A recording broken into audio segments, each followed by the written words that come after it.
Hi, everybody. This is Cindy Kennedy, and I am having a very special guest on the show today.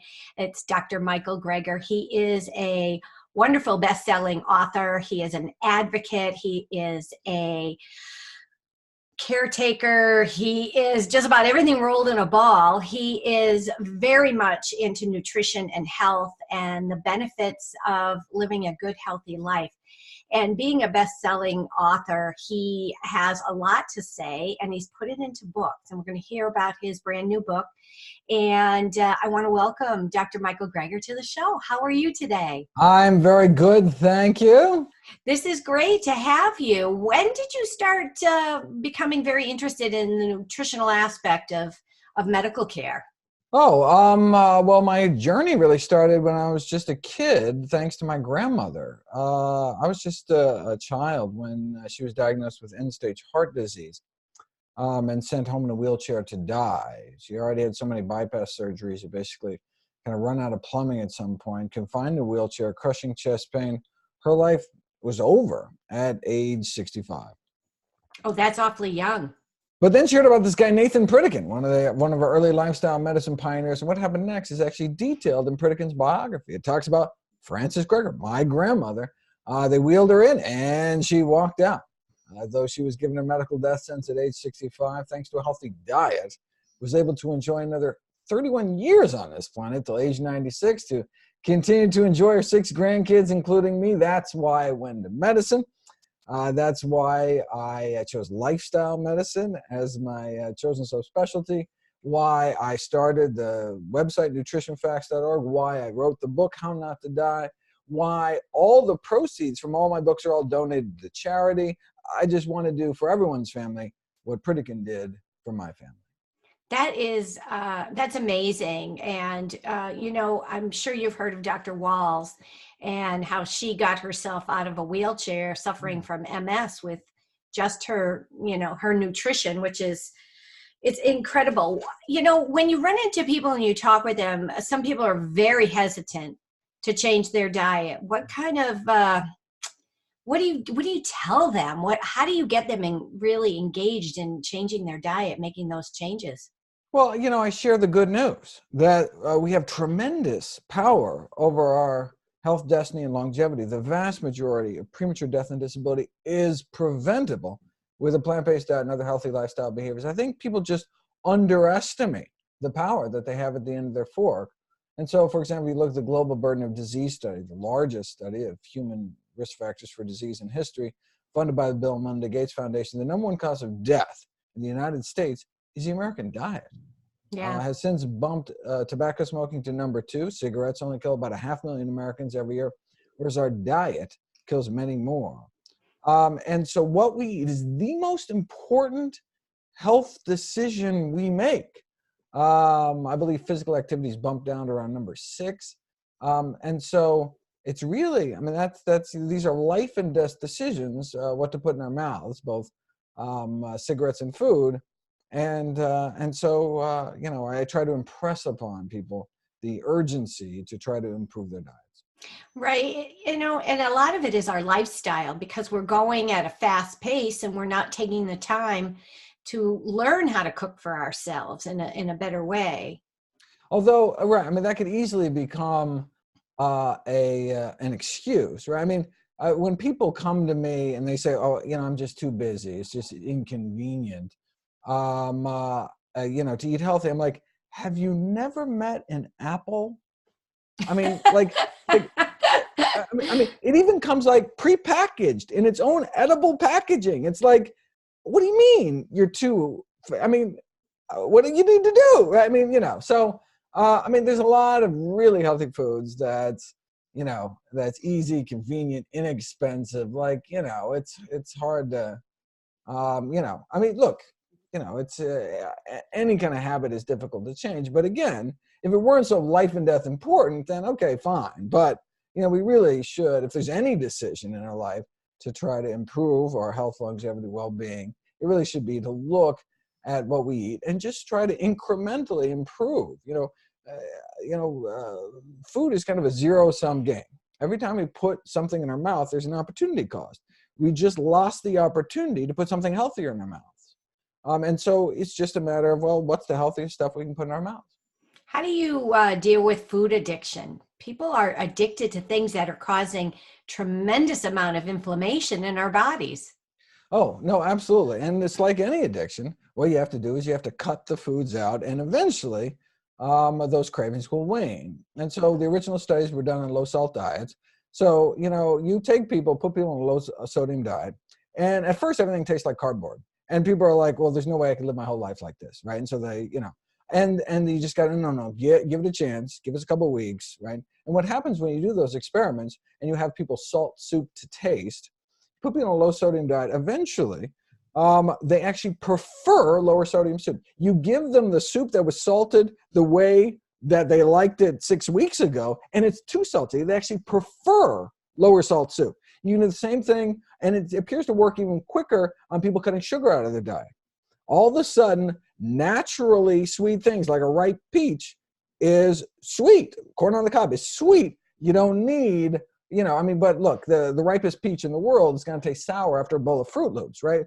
The food industry has just so deadened our palate with these hyper sweet, hyper salty, hyper fatty foods that we don't know how good just regular healthy food can taste until we give it a try. So I encourage people to cut out the junk, give me a few weeks, cut out the junk, and then realize, wait a second, you can actually have the best of both worlds. Taste great and, less killing. Yeah, the real food, right? The Right. standard American And diet. So there's no, you're not giving up anything. You really can have it all, but it takes some time to get your palate to adjust.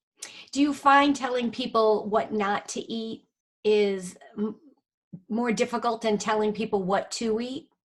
Yeah, so if you look at my, so the second half of my book, How Not to Die, I center my recommendations around a daily dozen checklist of all the healthiest of healthy foods. I encourage people to fit into their daily diets. It's available on a free app on iPhone, Android, Dr. Veger's Daily Dozen. And you'll note, I don't say cut out anything.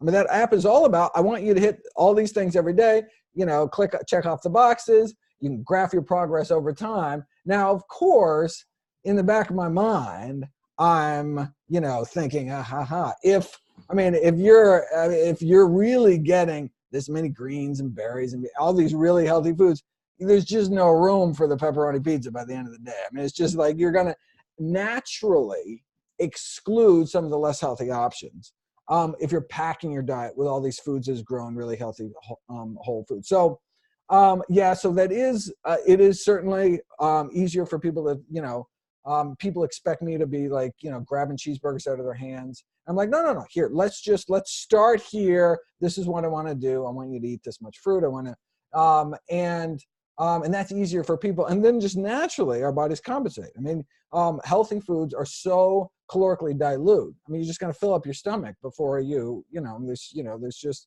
so few calories per mouthful, per stomachful, that you're just kind of naturally excluding some of the less healthy choices. And then the more you eat something, the more it tastes good. And so you just naturally kind of shift people over.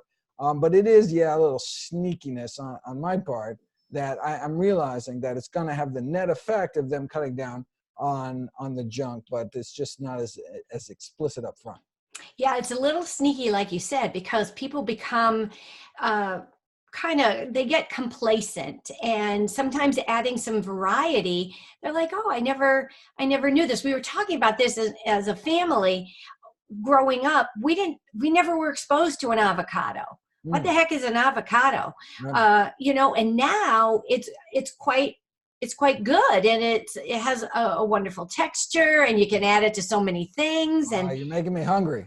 are you? Oh, I'm sorry. I hope you get to lunch real soon. No. So there's actually physiologically, we are born with a natural liking for dietary diversity. We experience something called sensory-specific satiety, such that if you eat the same food, you actually lose your taste for it. So just like the first bite of chocolate is better than the 10th bite, part of that is your body naturally, and you do with infants. Infants will choose a different food over their favorite food. And the reason we evolved to have that is because that will enable us to get the largest nutrient diversity. right? If we're always looking for diversity, we're just more likely to get all the vitamins and minerals we need throughout the day. Now, of course, the food industry uses that to give you 20,000 snack foods, 10 types of Doritos, and, constant new varieties to get people to, constantly switch over. And so, but we can take advantage of that by increasing dietary diversity of healthy foods.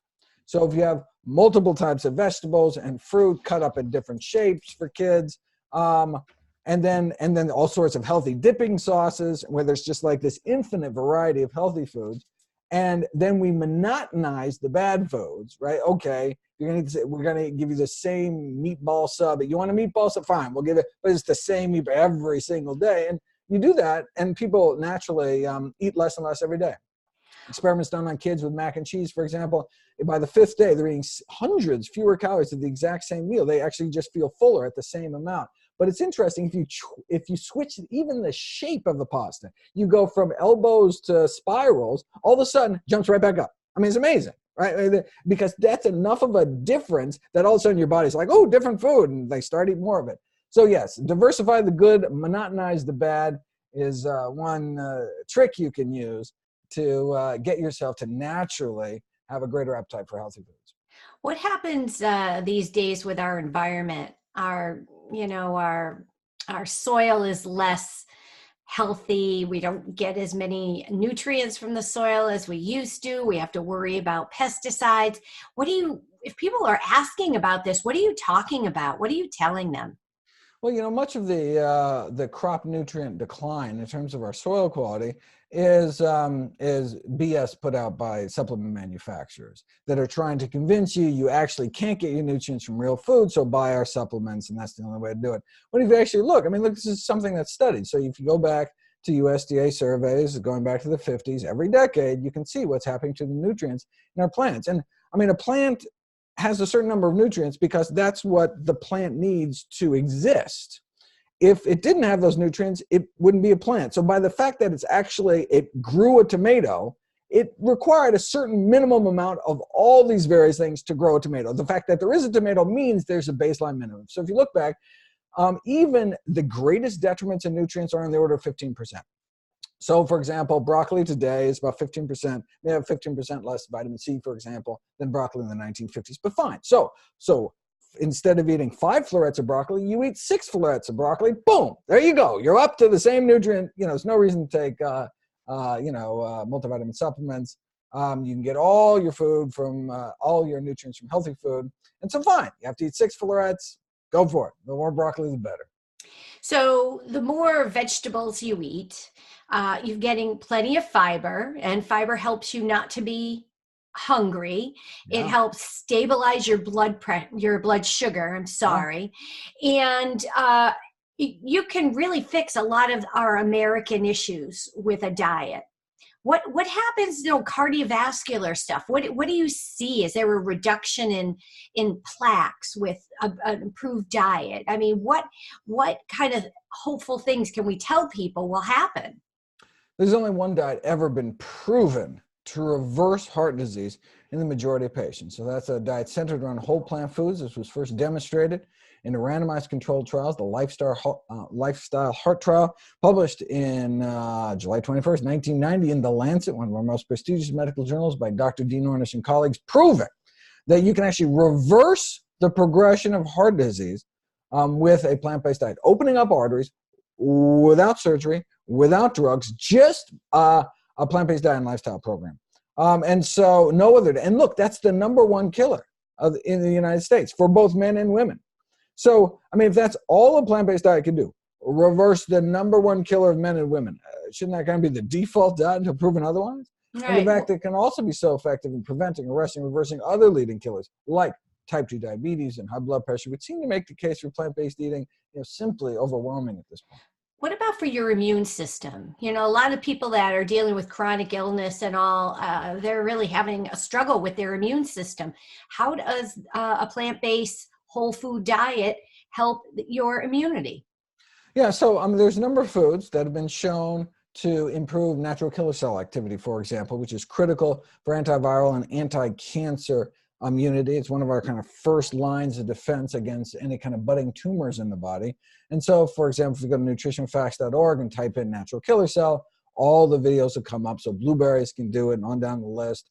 And so one would expect that would translate into decreased cancer incidence and decreased infectious disease risk. And you do actually see, for example, children randomized to plain white button mushrooms. I believe it was a 3/4 cup a day in that study. Showed significantly lower likelihood of showing upper respiratory tract infections. Suggesting that decreasing the risk of common cold just by being randomized to a group eating, mushrooms every day. So there are specific foods that can boost our immunity. Another one, bakers, brewers, or nutritional yeast. It's basically the same yeast as these special types of fiber called beta glucans that boost our immunity. Useful. So that's been used in marathon runners, for example, are at high risk for developing upper respiratory tract infections after the marathon. They've kind of exerted themselves a little too much, makes them drops their immunity, makes them susceptible to infection. If you randomize them to take even capsules randomized to these yeast fiber versus just a placebo, significantly lower risk of getting sick. Again, simple tweaks. And so something like nutritional yeast, it's just like this, nutty, cheesy powder you can sprinkle on air pop popcorn or something. It's delicious and it boosts your immune system, And my only caveat would be not for someone with either Crohn's disease or something called hidradenitis suppurativa. Those two diseases can be potentially triggered by any of those yeasts. Oh, okay. Yeah, that's important. What about hydration?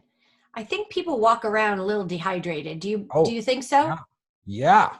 And so there was, for example, the original Adventist study found that those who drank 5 glasses of water a day had significantly lower total mortality, all-cause mortality.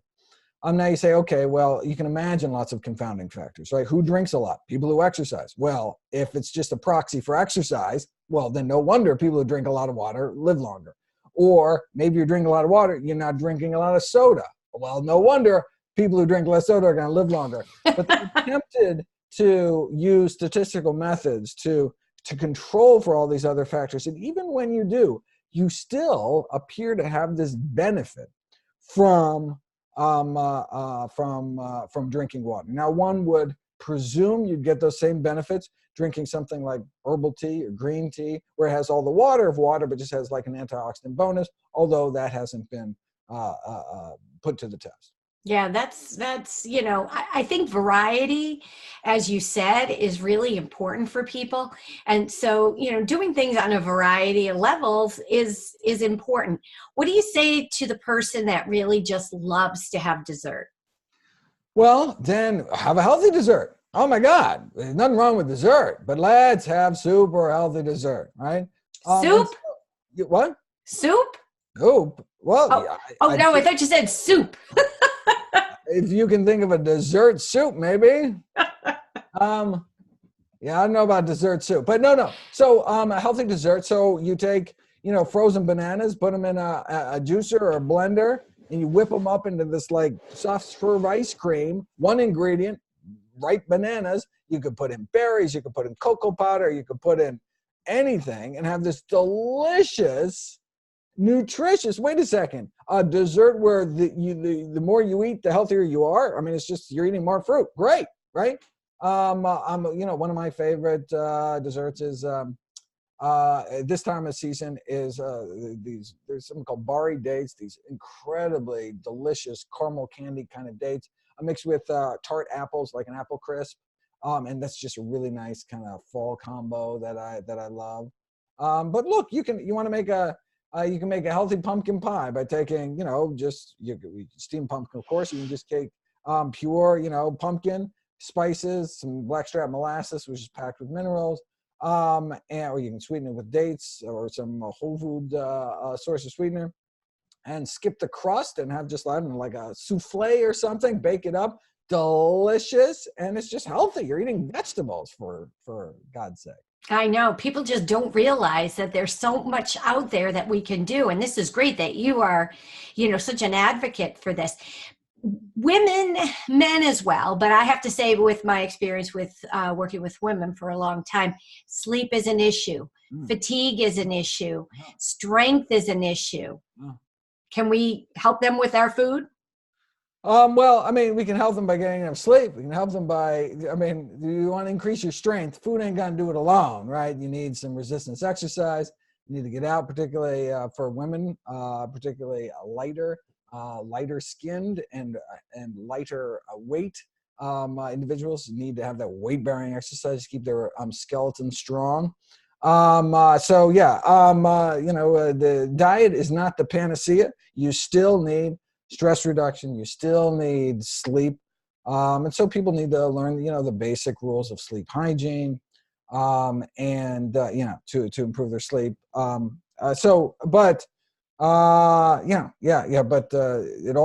It really evolves around diet. You can get all the exercise in the world. You can be a fit athlete, getting all the sleep, unstressed, and then just croak from a heart attack because you've been layering down cholesterol in your arteries. Right. And a lot of the athletes now are really switching to a really whole food, plant-based Mm. diet, and they're excelling. Have you seen this new documentary, Game Changers? Just came out on Netflix. I heard about it. I have not. You gotta check it out. Oh my God, it's crazy. It's amazing. You're gonna love it. Okay, I'm going to do that. I will do that. I think that people need to have support in this.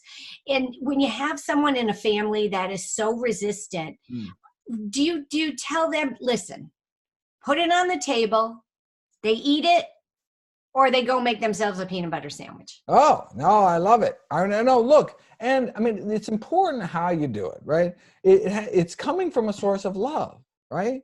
I mean, the reason I'm feeding you this food is because I actually want you to be around for a long time. I want you to see the grandkids grow up. Like, I care about you. I love you. If I didn't, then I'd be feeding you the bacon, right? If I'm actually putting bacon on your plate, you should be wondering, what did I just do? Right?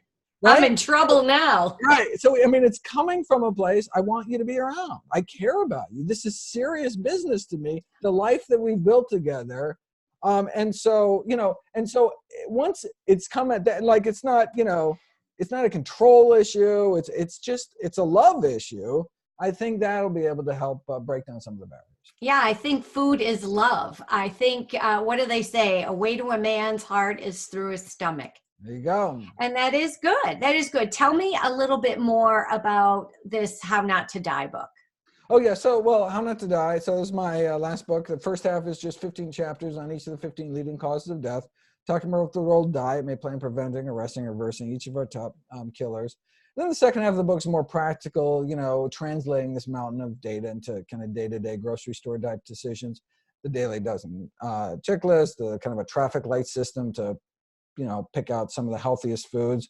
And so then my new book out December 10th, 2019 is How Not to Diet on Okay. weight loss. And so again, just trying to put, compile all the best science into one place to create the oxymoron, a evidence-based diet book. What a concept. And then along with lots of practical tips and ways you can both create kind of an optimal weight loss diet for long-term for longevity and wellness, as well as tweaks you can do to accelerate your getting to your ideal weight.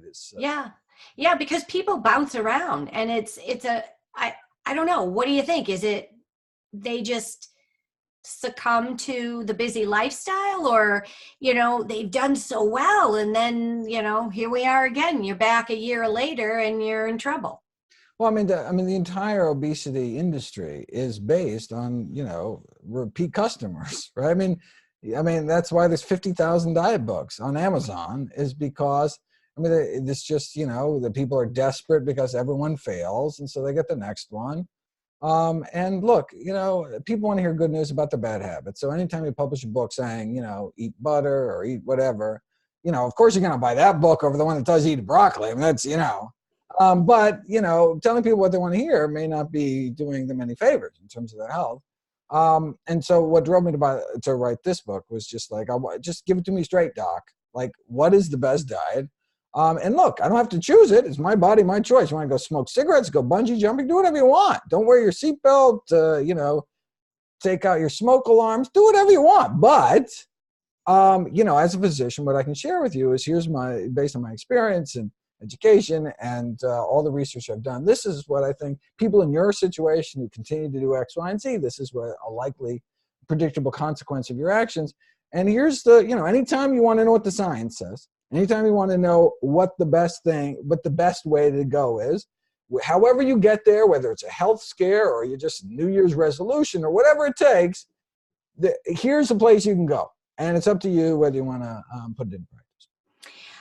What about intermittent fasting? We hear a lot more about it. Is that something you incorporate in your teaching? Oh, I actually have a whole video series going on right now at nutritionfacts.org on intermittent fasting. All week I've had videos coming out, and for the next few weeks, we'll continue to put videos out. I did a 3-hour webinar on it, and people can have access to that and watch the whole thing. I think I have 13, 14 videos back to back. So I talk about everything from alternate day fasting to 5-2 to 25-5 to, the whole gambit, and just talk about, well, this is what the science we have. The alternate day fasting, really disappointing. The largest trial shows significant increase in LDL cholesterol compared to a continuous caloric restriction to obtain the same weight loss. So that concerns me. Probably the best data we have is what's called early time restricted feeding. So there does appear to be a benefit to give ourselves a break from eating. We didn't evolve to be eating kind of around the clock. And by restricting our eating to under 12 hours, for example, under 10 hours, under 8 hours even, that actually has physiological benefits, even if you eat the same food, but just in a different distribution.